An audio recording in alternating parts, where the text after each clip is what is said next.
Today, I'll tell you a story named To Help the Crops Grow by Pulling Them Upwards.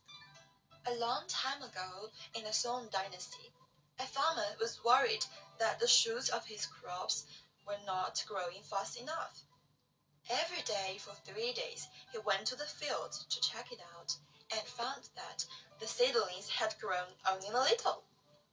He got impatient and decided to do something to help. Suddenly, he hit upon an idea.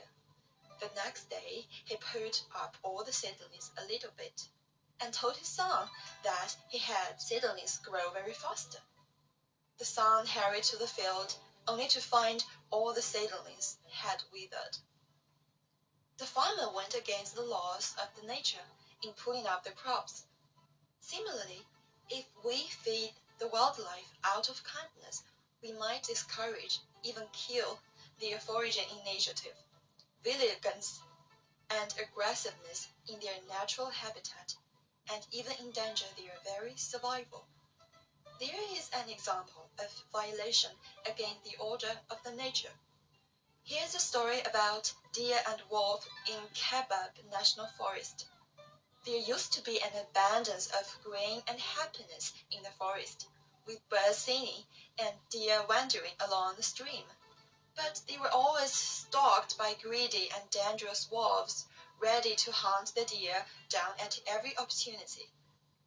At that time, there were about 4,000 deer in the forest, and people intended to protect them from the threat of wolves. They started a hunting team to chase down all the wolves and shot them. For 25 years, the gunshots ran through the forest, killing 6,000 natural enemies, including wolves and other wild animals. The forest therefore turned into a heaven for the precious animal, where they led a carefree life for some time. But as time wore on, the unrestricted number of herbivores exhausted their feeding grounds. Bushes, saplings, twigs, bark, and so on. None of the edible plants could escape being eaten by ever-growing body of hungry deer. The whole forest disappeared as though it had been swept by a fire. Patches of green gave way to lifeless yellow. Then, a greater disaster descended on the forest. An epidemic spread among the deer herds. 6 million deer died since the second winter. By 1942, the deer population in the Kabab forest had dropped to 8,000, mostly diseased.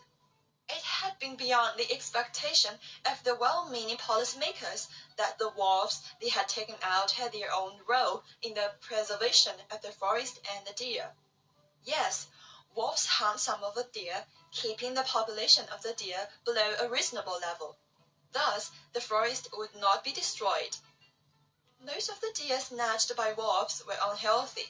Their disappearance would curb the spread of disease.